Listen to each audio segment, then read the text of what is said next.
Valentine Day is my foot. ہمیں یہ تک نہیں پتا تھا کہ عورت کوئی قابل احترام چیز بھی ہے کہ نہیں ہے. ماں ہے تو پاؤں میں جنت رکھ دی گئی ہے, بیوی ہے تو ایمان کی تکمیل کا ذریعہ بنا دی گئی ہے, بیٹی ہے تو دوزخ سے نجات کا سبب کر دی گئی ہے. ہماری ہر بیٹی ہماری گھر کی شہزادی ہے, ہماری مائیں ہمارے گھروں کی ملکائیں ہیں. قال رسول اللہ صلی اللہ علیہ وسلم الحیاء من الایمان. نبی کریم صلی اللہ علیہ وسلم کی بعثت سے قبل عورت ایک حساس, نازک اور عجیب و غریب قسم کا موضوع تھا, جو کہ اہل علم کی زبان پہ بھی تھا, اہل نفرت کی زبان پر بھی تھا اور اہل خرد کی زبان پر بھی تھا. اس میں ایک بحث چلا کرتی تھی کہ یہ عورت کیا یہ شیطان کا اوتار تو نہیں ہے. وہاں ایک بحث چلا کرتی تھی کہ یہ عورت کیا دنیا میں جو بد امنی کا ایک طوفان برپا ہے اس کا سبب عورت نہیں ہے. وہاں ایک بحث چلا کرتی تھی کہ کیا یہ تمام لڑائی جھگڑے کینہ بغض حسد کا سبب یہ عورت تو نہیں ہے. اور اس کا ایکسٹریم جو تھا وہ یہ تھا کہ کیا عورت کوئی انسان بھی ہے یا نہیں ہے. اس کو شیطان کا پرتو بھی کہا جاتا تھا, اس کو تمام فسادات کی جڑ بھی کہا جاتا تھا. اور یہ بحث تھی کہ کیا یہ انسان بھی ہے یا نہیں ہے. ہم نے دیکھا کہ پرانی تاریخ کی کتب کو اٹھا کے کہ عورتوں کو محض اس لیے قتل کر دیا گیا, ان کو زندان میں ڈال دیا گیا کہ انہوں نے اپنی مقدس کتابوں کو ہاتھ لگایا تھا. ہم نے دیکھا کہ عورت اپنے جائز اور بنیادی حقوق کے لیے اگر آواز اٹھاتی تو اس کی آواز کو زمین کی ہزاروں من مٹی کے نیچے دبا دیا جاتا. لیکن پھر میرے اور آپ کے آقا محمد صلی اللہ علیہ وسلم جب 1444 سال پہلے جزیرہ نما عرب میں ان کی بعثت ہوئی تو اللہ سبحانہ و تعالیٰ کے رسول صلی اللہ علیہ وسلم نے اس معاشرے میں کہ جس معاشرے میں عورت کو بھیڑ بکری کی طرح کاٹ دیا جاتا تھا, گاجر مولی سے زیادہ اس کی حیثیت نہیں تھی, اور چشمے فلک نے وہ منظر بھی دیکھا کہ باپ کے مرنے کے بعد سوتیلی ماں کو سرے بازار فروخت کر دیا جاتا تھا. ایک عورت کے کئی کئی مرد ہوا کرتے تھے. لیکن پھر رسول اللہ صلی اللہ علیہ وسلم جب جزیرہ نما عرب میں ان کی بعثت ہوئی تو آپ علیہ الصلوۃ والسلام نے بتایا کہ what is the mean of woman, یہ عورت کیا ہے. رسول اللہ صلی اللہ علیہ وسلم نے بتایا کہ جان لو کہ اگر یہ عورت ماں ہے تو اس کے قدموں میں تمہارے لیے جنت رکھ دی گئی ہے. اگر یہ بیوی ہے تو سن لو کان کھول کے مردوں کہ یہ تمہارے ایمان کی تکمیل کا ذریعہ بنا دی گئی ہے. اگر یہ بیٹی ہے تو تمہارے لیے دوزخ سے نجات کا سبب بنا دی گئی ہے. میں نے جب اسلام قبول کیا تو اسلام قبول کرنے کے بعد میں نے جب اسلام میں مرد اور عورت کے حقوق دیکھے تو میں نے دیگر مذہب کا بھی, ہندوازم, بدھائزم, جوڈائزم اور مختلف ازمز کا جب مطالعہ کر رکھا تھا, تو جب میں نے اسلام کا مطالعہ کیا تو میں نے کہا کہ یا اللہ یہ اسلام عورت کو کیسا مقام و مرتبہ دیتا ہے کہ یہ ماں ہے تو پاؤں میں جنت رکھ دی گئی ہے, بیوی ہے تو ایمان کی تکمیل کا ذریعہ بنا دی گئی ہے, بیٹی ہے تو دوزخ سے نجات کا سبب کر دی گئی ہے. یا اللہ یہ کیا معاجرہ ہے کہ اگر یہ بچہ پیدا کرتے ہوئے مر گئی تو سیدھی جنت میں, اور اگر بچے کو جنم دیتے ہوئے بچ گئی تو جنت سیدھی قدموں میں. یہ ہے اسلام, جو مقام و مرتبہ اس نے اسلام نے عورت کو دیا ہے. کائنات کے مذہب کو اٹھا کے دیکھ لیجئے, when I was Christian ہمیں یہ تک نہیں پتا تھا کہ اپنی ماں کی عزت کیسے کرنی ہے, ہمیں یہ تک نہیں پتا تھا کہ بہن کی عزت کیسے کرنی ہے, ہمیں یہ تک نہیں پتا تھا کہ عورت کوئی قابل احترام چیز بھی ہے کہ نہیں ہے. یہ اسلام نے بتایا. صدقے نہ جائیں پھر اس اسلام پہ. لوگ پوچھتے ہیں کہ عبدالوارث بھائی آپ نے اسلام قبول کیوں کیا؟ میں ان سے کہتا ہوں کہ اسلام میں نے اس لیے قبول کیا کہ اسلام اس کائنات کا سب سے خوبصورت ترین دین ہے جو کمپلیٹ کورٹ آف لا ہے. اور آج ہمارے کچھ نام نہاد مرد عورتیں اس دامن اسلام سے نکلنے کی کوشش کر رہی ہیں. یاد رکھیے کہ اسلام سے نکلنے کے بعد ذلت اور رسوائی تو ہمارا مقدر بن سکتی ہے، لیکن کہیں عزت، عظمت اور مقام و مرتبہ نہیں ملے گا، واللہ نہیں ملے گا. جب ایک عورت پردہ کرتی ہے تو آخر ویسٹ کو اس سے پرابلم کیا ہوتی ہے؟ جب ایک عورت اللہ اور اس کے رسول صلی اللہ علیہ وسلم کے احکامات کے مطابق زندگی بسر کرتی ہے تو ویسٹ کو اس سے پرابلم کیا ہوتی ہے؟ دراصل جب ایک بیٹی، ماں، بہن جب وہ پردہ اوڑھتی ہے نا، اپنے جسم کو ڈھانپتی ہے نا، جب اللہ اور اس کے رسول صلی اللہ علیہ وسلم کی چہیتی بنتی ہے نا، جب فرشتے اس کے راہوں میں پر بچھاتے ہیں نا، جب فرشتے اس کے اوپر سلام نازل کرتے ہیں نا، تو محض یہی نہیں، ویسٹ کو اس سے تکلیف ہوتی ہے کہ ان کی 300 بلین انڈسٹری کے اوپر ایک با حیا، با حجاب، با پردہ عورت اس کے 300 بلین کی انڈسٹری کو کہتی ہے کہ your fashion industry is my foot. اس لیے ویسٹ کو آپ کے برقعے سے، آپ کے حجاب سے، آپ کے نقاب سے تکلیف ہے کہ اس کی ساری انڈسٹری کو آپ جو ہے وہ روند کے رکھ دیتی ہیں، پاؤں تلے مسل کے رکھ دیتی ہیں. وہ کہتا ہے کہ اگر یہ پردہ کرے گی تو میری کاسمیٹک کیسے بکے گی، یہ پردہ کرے گی تو میرے شیمپو کس طرح بکیں گے، یہ پردہ کرے گی تو میرے ننگے مختصر اور چست لباس کیسے بکیں گے. اصل آپ کی حیا سے اس کو تکلیف یہ ہے. میں نے جب اسلام قبول کیا تو اسلام قبول کرنے کے بعد مجھ سے پوچھا کہ یار یہ آپ کے مسلمان بہت دقیانوس قسم کے لوگ ہوتے ہیں، ان کی خواتین کے آگے ہاتھ کریں تو یہ ایسے کر دیتی ہیں، ہاتھ ہی نہیں ملاتی. تو what is the reason؟ کیوں مسلمان خواتین غیر مردوں سے ہاتھ نہیں ملاتی؟ تو میں نے ان سے کہا کہ کبھی آپ نے اپنی ملکہ الزبتھ کو دیکھا، کوئین کو دیکھا؟ کیا وہ کسی عام شہریوں سے ہاتھ ملاتی ہیں؟ انہوں نے کہا نہیں. میں نے ان سے کہا کہ ہماری بیٹی، ہماری بہن، ہماری بیوی، ہماری ماں ہمارے گھروں کی شہزادیاں ہیں، ہمارے گھروں کی رانیاں ہیں، اس لیے یہ غیر مردوں سے ہاتھ نہیں ملاتی. تمہاری ایک ملکہ الزبتھ غیر مردوں سے، عام شہریوں سے ہاتھ نہیں ملاتی تو ہماری ہر بیٹی ہماری گھر کی رانی ہے، ہماری ہر بیٹی ہماری گھر کی شہزادی ہے، ہماری مائیں ہمارے گھروں کی ملکائیں ہیں. یہ اس لیے ایرے گہرے نتھو خیرے سے ہاتھ نہیں ملاتی. What are you talking about, man؟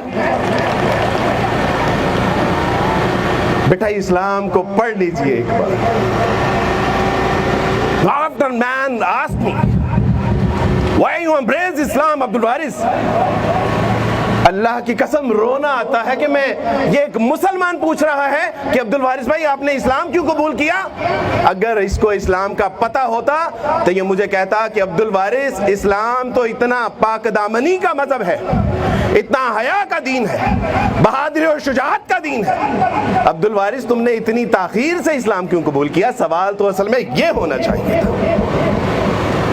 دیکھیے میری بیٹی، میری بہن، کہ اسلام نے آپ کو کہاں سے اٹھا کے، پڑھیے دہیے قلبی اور کیس، ان کے واقعات کو آپ پڑھیے تو آپ کو پتا چلے گا کہ گھروں میں بیٹیاں پیدا ہوتی تھی تو زندہ درگور کر دیا جاتا تھا. ان کو سمجھا جاتا تھا کہ یہ ہمارے چہرے کی کلک ہے.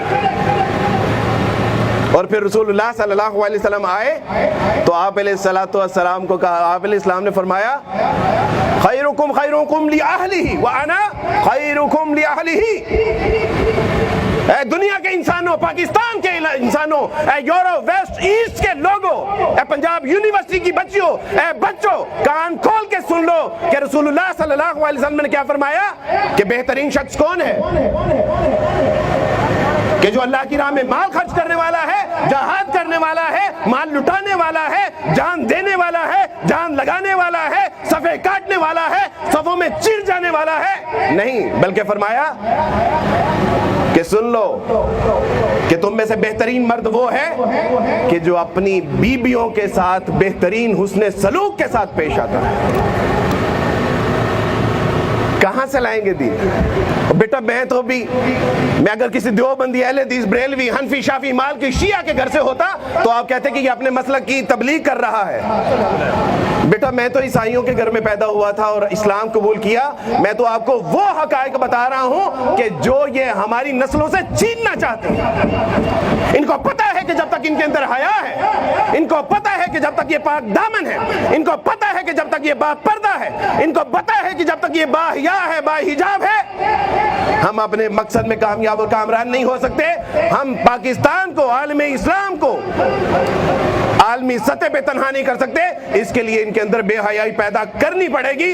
اور کیا کہا شیطان کی مجلس شورا میں اقبال نے, کیا کہا؟ ڈرتا نہیں ہے موت سے یہ فاقہ کا ذرا, روح محمد اس کے بدن سے نکال دو.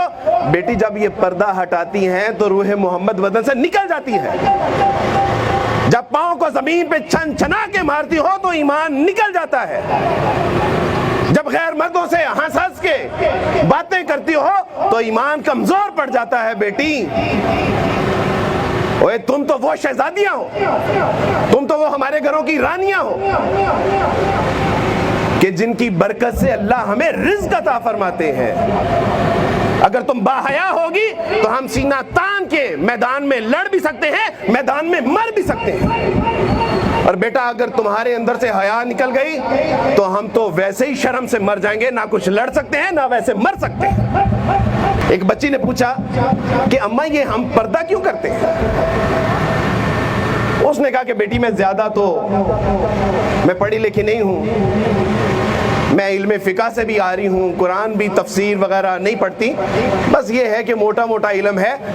بس مجھے اتنا پتا ہے کہ بیٹا میں پردہ اس لیے کرتی ہوں کہ اللہ کے رسول صلی اللہ علیہ وسلم کی بیٹیاں اور بیویاں پردہ کیا کرتی تھیں. بیٹا مجھے زیادہ نہیں پتا, لیکن مجھے بس اتنا پتا ہے کہ اللہ کے رسول صلی اللہ علیہ وسلم کی بیٹیاں پردہ کیا کرتی تھیں. ایک جنگل میں کچھ بیڑیے تھے. ان بیڑیوں نے دیکھا کہ ایک ہرن کے پیچھے ایک طرف شیر ہے, ایک طرف چیتا ہے, اس کے محافظ تھے وہ. تو ان بیڑیوں نے کہا کہ in this modern way you are living in modern country, اوے تم اتنی خوبصورت ہو, سمجھدار ہو, ذہین ہو, شاطر ہو, تیز ہو, یہ تمہیں ان محافظوں کی کیا ضرورت ہے؟ کیا تمہیں یہ پریشان نہیں کرتے؟ کیا تم اپنا فریڈم آف ایکسپریشن اس سے محروم نہیں ہو جاتی؟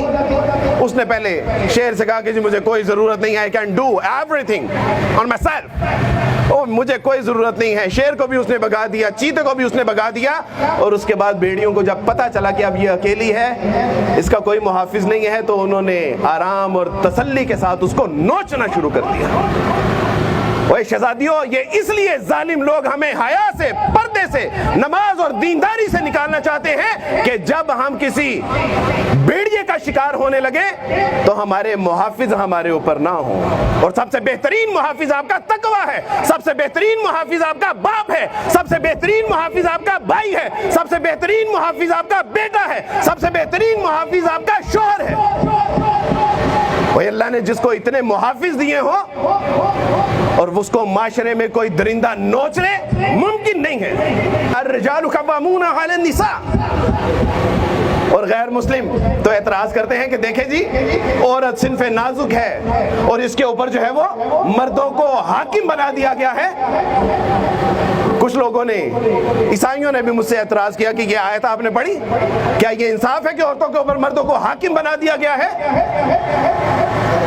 کچھ مسلمانوں بچیوں نے بھی اعتراض کیا کہ عبدالوارث بھائی یہ زیادتی نہیں ہے.